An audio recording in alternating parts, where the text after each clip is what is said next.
सोहनपुर गांव में तीन दोस्त रामू, श्याम और दिनेश रहते हैं। तीनों का एक साझा व्यवसाय है। उन तीनों ने मिलकर एक खेत खरीदा है और उस पर मकई की खेती की है। उन तीनों की पत्नियां शारदा, रेखा और सुमित्रा भी घनिष्ठ मित्र हैं। वे तीनों साथ में घर से रामू, श्याम और दिनेश के लिए नाश्ता लेकर आती हैं। तीनों पुरुषों को नाश्ता देकर फिर वे तीनों औरतें घर को लौट आती हैं। तीनों पुरुष खेत की मक्की तोड़कर उन्हें बाजार में बेचते हैं। तीनों ने इस कार्य में काफ़ी मेहनत की है। अच्छा खाद पानी के साथ साथ काफ़ी देख रेख भी की है, जिसके कारण मक्की बहुत ही स्वादिष्ट और रसीली हैं। तीनों का व्यापार काफ़ी अच्छा होता है। इस कार्य से उनकी काफ़ी अच्छी कमाई हो रही है। शाम होते होते उनकी सारी मक्की बिक जाती हैं। शाम को घर आकर अपनी कमाई अपनी अपनी बीवियों को दे देते हैं। तीनों पुरुषों की प्रत्येक दिन की दिनचर्या यही होती है।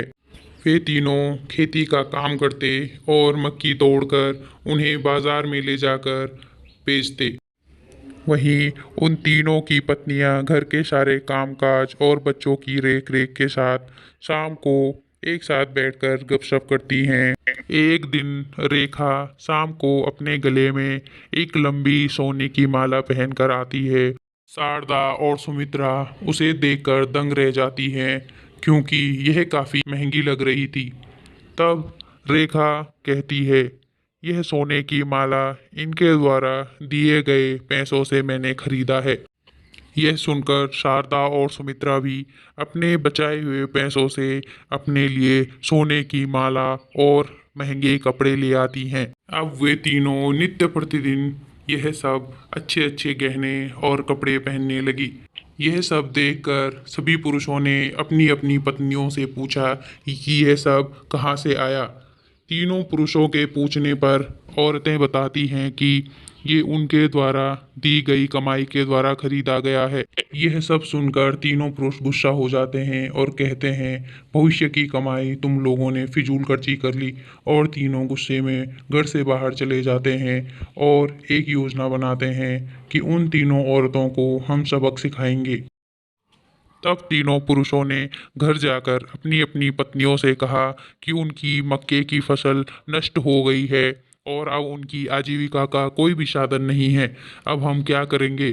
तीनों बहुत अच्छा अभिनय करते हैं और शारदा, रेखा और सुमित्रा को लगता है कि वाकई में ये सब सच है और ऐसा हो गया है। तब वह तीनों मिलकर खुद कुछ काम करने की सोचते हैं। उन तीनों को सिलाई का कार्य बहुत अच्छे से आता है।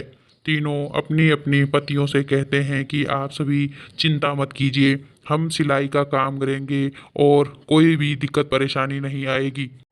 वे तीनों सिलाई के कार्य के लिए अपने अपने पतियों से मंजूरी मांगती हैं। इस पर सभी के पति हाँ कहते हैं और वे तीनों अपना कार्य शुरू करती हैं।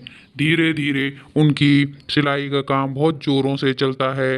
वे खूब पैसे कमाने लगती हैं और एक महीने में ही 1 लाख कमाकर अपने पतियों को दिखाती हैं।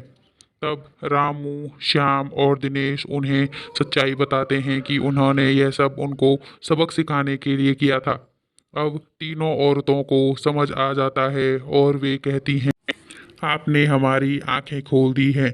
हम आज से फिजूल खर्चा नहीं करेंगे और आप लोगों का खेती में भी हाथ बटाएंगे।